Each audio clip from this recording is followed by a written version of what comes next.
안녕하십니까. 저는 대구교육대학교 석사과정에 재학 중이고 이 시간 사립유치원 에듀파인 시스템 도입에 대한 사용자 인식 연구에 대해 발표할 이현수입니다. 발표는 연구의 목적으로부터 결론 및 지원까지 5단계에 걸쳐 진행하도록 하겠습니다. 약 1년 반 전 당시 전국을 휩쓸었던 사립유치원 사태를 모두 기억하실 겁니다. 민주당 박용진 의원이 유치원 감사 보고서를 언론에 공개하며 사립유치원 비리 문제가 단숨에 이슈로 떠올랐습니다. 그 결과로 유치원 3법의 개정안이 제출되었고 그중 하나인 유아교육법이 개정되며 학교 회계 시스템 에듀파인이 도입된 사건입니다. 이에 따라 저는 다음과 같이 3가지의 연구 문제를 설정하였고 이에 대한 답을 찾아보기로 하였습니다. 첫째, 에듀파인에 대한 사립유치원 교직원들의 이해도는 어떠한지. 둘째, 에듀파인의 효과에 대한 교직원들의 인식은. 셋째, 에듀파인이 사립유치원에 성공적으로 정착하기 위한 방안은 무엇인지에 대한 것입니다. 이론적 배경에 대해 간략히 소개해드리겠습니다. 먼저 사립유치원에 대해 알아볼 필요가 있습니다. 보시는 바와 같이 현재 우리나라 유치원의 약 45%를 사립유치원이 점하고 있으며 사립유치원에 재원 중인 유아는 전체의 약 72%에 달합니다. 다음으로 에듀파인 시스템에 대해 말씀드리겠습니다. 에듀파인은 약 10여 년 전 전국 학교기관에 도입된 회계 시스템으로서 발생주의와 복식부기, 사업별 예산 제도를 특징으로 하여 회계 투명성을 강조하는 시스템입니다. 에듀파인이 사립유치원에 도입된 과정을 간략히 알아보면 다음과 같습니다.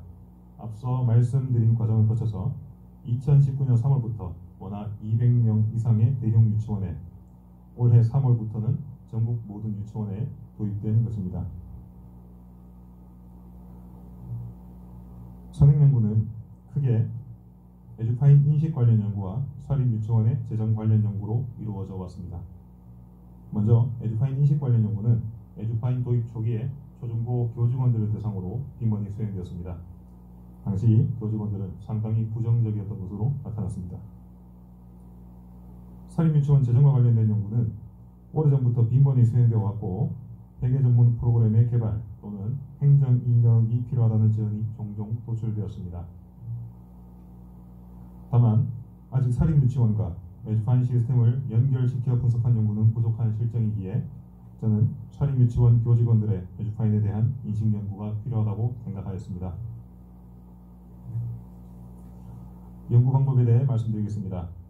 에듀파인을 사용 중인 대구, 경북 일부 지역의 사립유치원 교직원들을 대상으로 설문을 실시했고 그중 208부를 통계 처리하였습니다. 보시는 바와 같이 사립유치원 특성상 경력기간과 직위가 특정 집단에 쏠려 있는 것을 확인할 수 있습니다. 수집된 데이터는 SPSS를 사용해서 분석하였고 리커트형 척도에 대해서는 F검정을, 선택형 척도에 대해서는 카이스퀘어 검정을 실시하였습니다. 본 발표에서는 그중 대표적인 3가지 문항에 대해 분석해 보도록 하겠습니다. 먼저 에듀파인의 도입 배경 및 취지에 대해 얼마나 알고 있느냐 하는 질문에 응답자 중 약 67%가 조금 알고 있다를, 17%가 아주 잘 알고 있다고 응답하였습니다. 이를 직위별로 보시면 평교사보다는 사무직원이나 원감 및 원장이 더 잘 알고 있는 것으로 나타났습니다.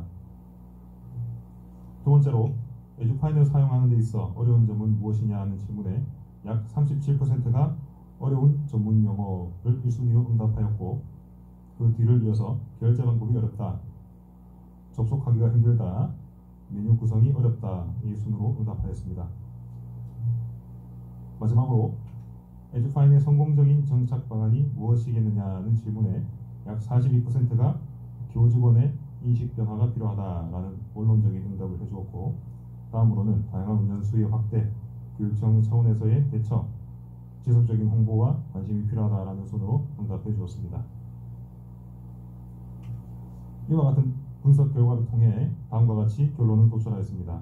먼저 에듀파인에 대한 교직원 관심도는 약 10여 년 전 에듀파인이 최초로 도입되었을 당시에 비해 상당히 높아진 것을 확인할 수 있었습니다.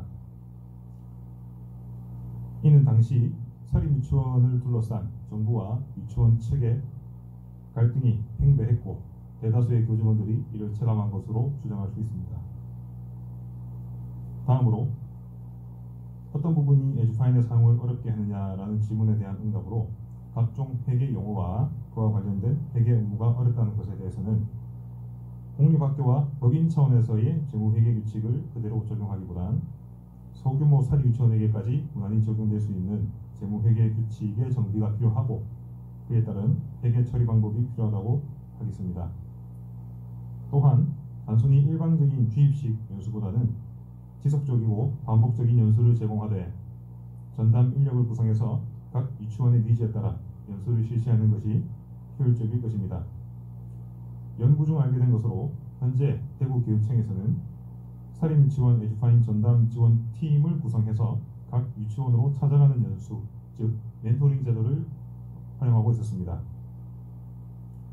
이는 유치원 측에서 상당히 선호도가 높은 편인데요.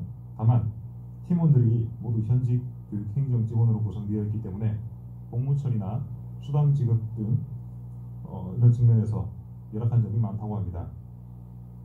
향후 이런 점이 잘 보완되어서 전국적으로 정착한다면 좋은 결과를 기대할 수 있을 것으로 판단할 수 있습니다. 네 번째로 행정인력에 관한 제언입니다.